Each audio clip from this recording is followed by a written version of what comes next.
Hello everyone, बहुत बहुत स्वागत है आप सभी का CUET super grades by top rankers के यूट्यूब चैनल पर। मैं पंकज सर आप सभी का हार्दिक स्वागत करता हूं और उम्मीद करता हूं कि आपकी जो सीयूटी की प्रिपरेशन है वो बहुत अच्छी चल रही होगी और उसी प्रिपरेशन को और बेहतर बनाने के लिए मैं आज आपसे मिलने आया हूं। और आज मैं आपसे बात करने वाला हूं आपके डोमेन स्पेसिफिक मैथमेटिक्स में एनसीईआरटी टेक्स्ट बुक का क्या इंपॉर्टेंस है। जी हाँ, आप सही सुन रहे हैं, एनसीईआरटी टेक्स्ट बुक का इंपॉर्टेंस आपके सीयूटी एग्जामिनेशन में भी है। ये बात तो आप काफी मुश्किल से मान लिया है आप लोगों ने कि यार बोर्ड एग्जामिनेशन के लिए भी इंपॉर्टेंट है, नहीं तो आप लोग तो हमेशा रेफरेंस बुक की तरफ भागते हो। बट सारे रेफरेंस बुक में जो भी क्वेश्चंस हैं वो एनसीईआरटी के ही क्वेश्चंस हैं, ठीक है। और एनसीईआरटी के साथ कुछ प्रॉब्लम्स आपको फेस करनी पड़ती है, इस वजह से आप भागते हो इधर उधर किसी दूसरी बुक्स या दूसरे ऑथर के पास में। बट अभी हमारा मेन एजेंडा ये है कि यार हमारे सीयूटी एग्जामिनेशन में एनसीईआरटी का क्या इंपॉर्टेंस है, एनसीईआरटी के जो टॉपिक्स हैं उनका क्या वेटेज है, आज के सेशन में यही जानेंगे। और साथ ही साथ ये भी जानेंगे कि पिछले 3 सालों में 2022, 2023, 2024 में एनसीईआरटी टेक्स्ट बुक में से कितने सवाल डायरेक्टली पूछे गए हैं। ठीक है, तो ये भी आज हम जानने वाले हैं। तो शुरू करते हैं आज के इस सेशन को। तो सबसे पहले आपका जो सिलेबस है उन सभी सिलेबस के हर एक टॉपिक को मैंने यहाँ पर मेंशन कर दिया है। और जो आपके ट्रेंड एनालिसिस है जो कि मैं आपसे ऑलरेडी डिस्कस कर चुका हूं, वहां पर पिछले 3 सालों में हर एक चैप्टर से हर एक टॉपिक से कितने मिनिमम नंबर ऑफ क्वेश्चंस पूछे जाते हैं उसके बेसिस पर मैंने यहां पर आपके नंबर ऑफ क्वेश्चंस लिखे हुए हैं, ठीक है। तो अगर हम बात करते हैं रिलेशन एंड फंक्शन की, तो यहां से आपको मिनिमम 2 सवाल देखने को मिलेंगे ही मिलेंगे। इनवर्स ट्रिग्नोमेट्रिक से अगर हम बात करें तो एक सवाल देखने को मिलता है। मैट्रिसेस एंड डिटरमिनेंट 9 सवाल आपको यहां पर देखने को मिलते हैं। सीएनडी यानी कि कंटिन्यूटी एंड डिफरेंशियबिलिटी के 5 सवाल। एप्लीकेशन ऑफ डेरिवेटिव जिसके अंदर rate of change of quantity, maxima minima, tangent normal, approximation, increasing decreasing function, ये सारे टॉपिक से सवाल पूछे जा सकते हैं। काफी स्कोप है एग्जामिनर के पास में सवाल बनाने के, सवाल को फ्रेम करने के।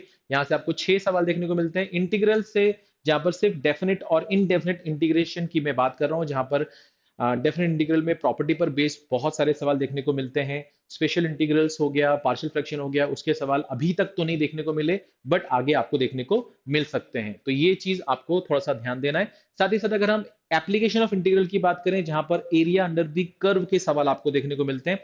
हालांकि ये चैप्टर आपको कठिन लगता है आपके बोर्ड के पॉइंट ऑफ व्यू से अगर हम बात करें, बट यहाँ पर जो सवाल पूछे जाते हैं बहुत ही सिंपल, बहुत ही सरल, बहुत ही इजी सवाल पूछे जाते हैं और आराम से आप उसे है ना सॉल्व कर सकते हो। और कई बार तो ऐसा भी क्वेश्चन पूछा गया है जहां पर आपको इंटीग्रेशन करना भी नहीं है।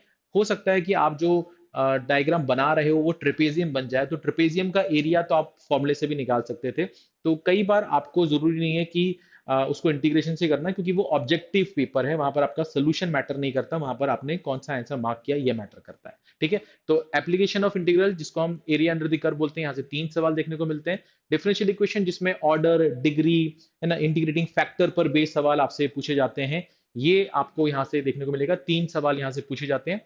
वेक्टर एंड 3D से 7 सवाल, एलपीपी से 4 सवाल और प्रोबेबिलिटी से 6 सवाल यहाँ पर पूछे जाते हैं। अब यहाँ पर इंपॉर्टेंट बात यह है कि सर एनसीईआरटी का जो वेटेज है ना, मिनिमम नंबर ऑफ क्वेश्चन है ना, या एवरेज नंबर ऑफ क्वेश्चंस आपने हमें बता दिया। बट अगर मैं आपसे बात करता हूं कि सर 2024 में, 2023 में, 2022 में, है ना, कितने नंबर ऑफ क्वेश्चंस आपसे पूछे गए थे जो डायरेक्टली एनसीईआरटी में छपे हुए हैं। जी हाँ, छपे हुए हैं बिल्कुल। तो आप बोलोगे सर एनसीईआरटी टेक्स्ट बुक में से 2024 में 15 सवाल पूछे गए थे, आप वो 15 सवाल आपके एनसीईआरटी में ढूंढोगे आपको मिल जाएंगे जो डायरेक्टली सिर्फ और सिर्फ एनसीईआरटी टेक्स्ट बुक में से पूछे गए थे। जबकि इसका वेटेज 2022 में कितना था? 5 सवाल, जो कि बढ़कर 2023 में कितना हुआ? 10, और 2024 में आपके कितने हो गए? 15 सवाल हो गए।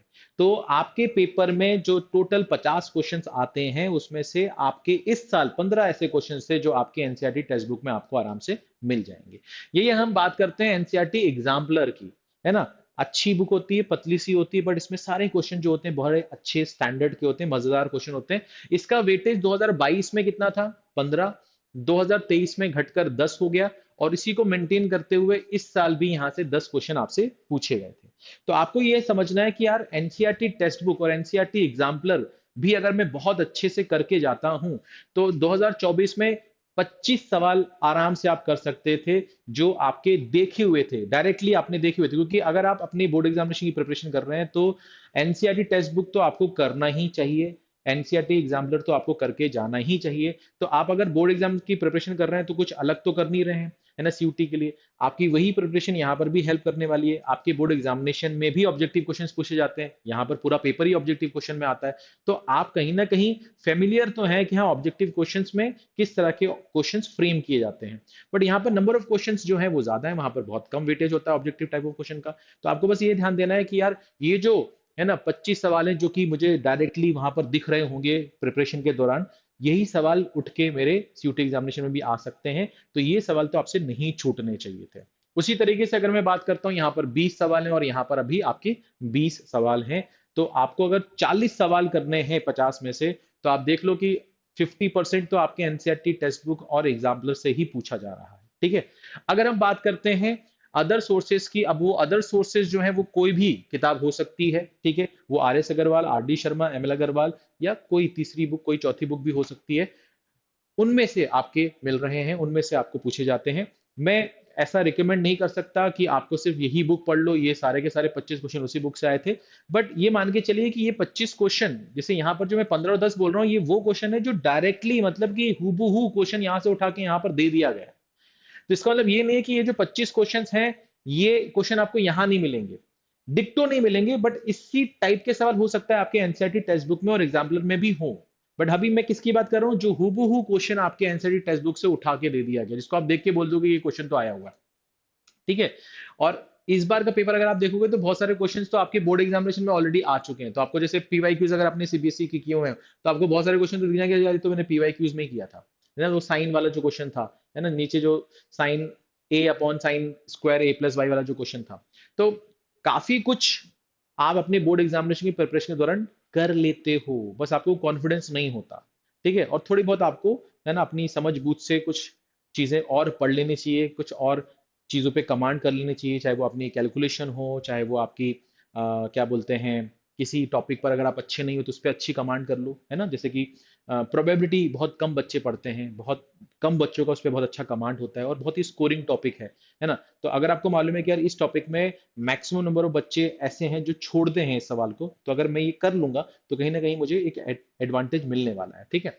तो NCERT text book, NCERT exemplar से आपका लगभग 50% क्वेश्चन आप कर सकते हो। आपके टोटल 40 में से 30 20 20 सवाल, 30 सवाल यहाँ पर, मतलब यहाँ पर 25 सवाल पूछे गए, यहाँ पर 20 और यहाँ पर 20 सवाल पूछे गए। तो कहने का मतलब ये कि 40 में से आपके 20 सवाल, 25 सवाल तो आपके सिर्फ और सिर्फ उसी बुक से आ रहे हैं जिसको आप साल भर पढ़ रहे हो। ठीक है।